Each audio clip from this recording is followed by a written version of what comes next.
Bonjour tout le monde, bienvenue à ma chronique triathlon. Aujourd'hui, on parle DI2, donc système électronique de changement de vitesse de Shimano.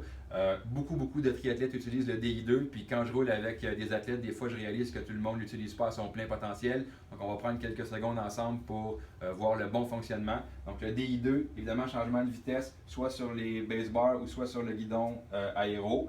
On a une boîte de jonction ici qui va nous permettre de voir, premièrement, si la batterie elle est chargée pleinement ou si elle a besoin d'être rechargée. Alors, on a un petit indicateur au LED qui est ici à côté de batterie. Et quand j'appuie sur les deux boutons de vitesse en même temps, la lumière s'allume.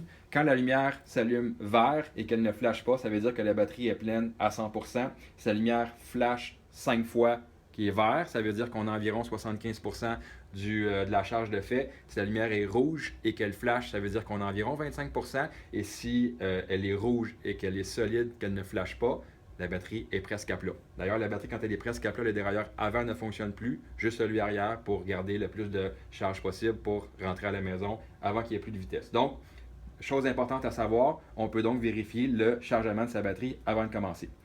Deuxième truc, généralement, les vélos de contre-la-montre vont cacher la boîte de jonction à l'intérieur du cadre pour être plus aérodynamique. Et généralement, on va avoir, dans ce cas-ci, on a 3 vis Allen de 1,5 mm qui vont être fixées sur le petit boîtier qui va renfermer tout ça.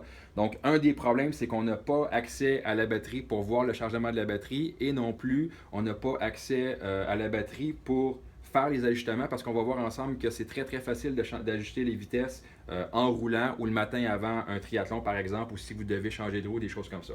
Donc personnellement, ce que j'ai fait, un petit truc, j'ai placé du velcro partout où il y a un contact avec mon vélo. J'ai placé du velcro aussi autour du vélo, là où il va y avoir un contact avec ma boîte. Et quand je vais placer le tout comme ça ici, bien positionné avec le velcro et ça va tenir et c'est très solide, donc il n'y a aucun danger que ça parte. Donc pas besoin d'avoir de clé Allen. Si je suis en train de rouler en vélo, je peux enlever le petit boîtier et je vais avoir accès donc à ma boîte de jonction qui va me permettre d'ajuster les vitesses. Donc le matin de la course ou même en roulant pendant une course, vous faites un Ironman, vous devez changer de roue, il arrive un incident, quoi que ce soit, vos vitesses ne fonctionnent pas.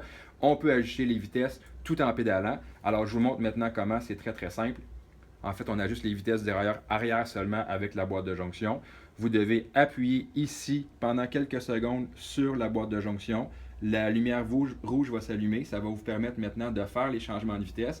Et à partir de maintenant, les deux boutons de droite et de gauche vont vous permettre d'ajuster le dérailleur. Si on fait un gros plan sur le dérailleur ici, vous allez voir maintenant que c'est possible d'ajuster de façon microscopique le dérailleur vers la droite et vers la gauche avec mon ajustement. Alors, tout en pédalant, je suis capable d'ajuster mes vitesses. Une fois que les vitesses seront bien positionnées, je reprends la boîte de jonction, je réappuie pendant quelques instants, la lumière s'éteint et je suis maintenant avec des vitesses qui fonctionnent et qui sont bien ajustées. Alors, voilà ma petite chronique mécanique DI2. J'espère que ça a été utile. On se revoit la semaine prochaine. Au revoir.